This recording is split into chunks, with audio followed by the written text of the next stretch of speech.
Hi అందరూ బాగున్నారా? నేను మీ శ్రీ హరితేశానికి స్వాగతం. మీ అందరికీ నమస్కారం. అయితే ఈ యొక్క సంక్రాంతి, ముఖ్యంగా సంక్రాంతి ముందు లేవగానే మనం చక్కగా కాళ్ళకుచ్చాలు తీర్చుకుని మొహం కడుక్కున్న తర్వాత స్నానం చేసి ఇల్లంతా శుభ్రం చేసుకుని దేవతారాధన చేసి పితృదేవతలకు గురువులు వస్తారు. పితృదేవతలకు ఆ యొక్క స్వయంపాక దానాలు మనకున్నటువంటి మన శక్తికి తగినట్టు అన్ని దాన ధర్మాలు ఇచ్చి చక్కగా వాళ్ళ గురువుల యొక్క ఆశీర్వాదం తీసుకోవడం ఏదైతే ఉందో మన ఉజ్వల భవిష్యత్తుకి కారణమవుతుంది. నేను కూడా అలాగే చేశాను. మా వారు, నేను కూడా. మా పిల్లలైతే రాలేదనుకోండి, మీరు కూడా అలాగే చేసుకున్నారా? మీ రోజుని చక్కగా అలాగే చేసుకోండి. ఈ మకర సంక్రమణం అనేది చాలా గొప్పది.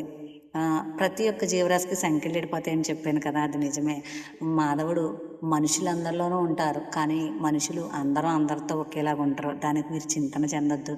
ఎందుకంటే మనం అనుకున్నవన్నీ జరిగిపోతే అది జనార్దనుడి అనుగ్రహం అనే కాదు.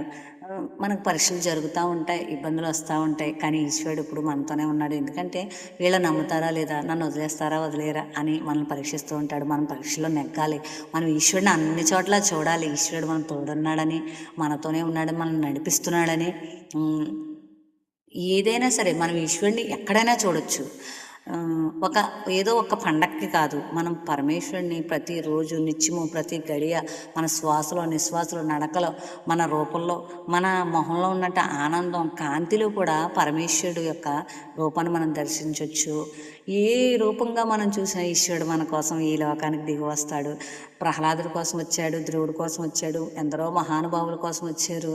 అలాగే సతీ సక్కుబాయి ఎవరని చెప్తాం? ఈశ్వరుడు ఎవరి కోసం రాలేదు, పంచపాండవుల కోసం వచ్చాడు మహానుభావుడు. మనం భక్తితో నమ్మాలి.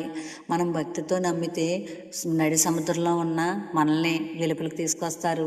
ఆ ఎండలో ఉన్న చల్లని నీడనిస్తాడు, వర్షంలో ఉన్న చక్కని గొడుగునిస్తాడు, మండుటెండల్లో ఉన్న చల్లని నీడనిస్తాడు, చల్లటి మంచినీళ్ళు ఇస్తాడు. ఈశ్వరుని మనం అన్ని చోట్ల భావన చేయాలి. ఈశ్వరుడు కృపాకటాక్ష మనకు ఉంటాయి.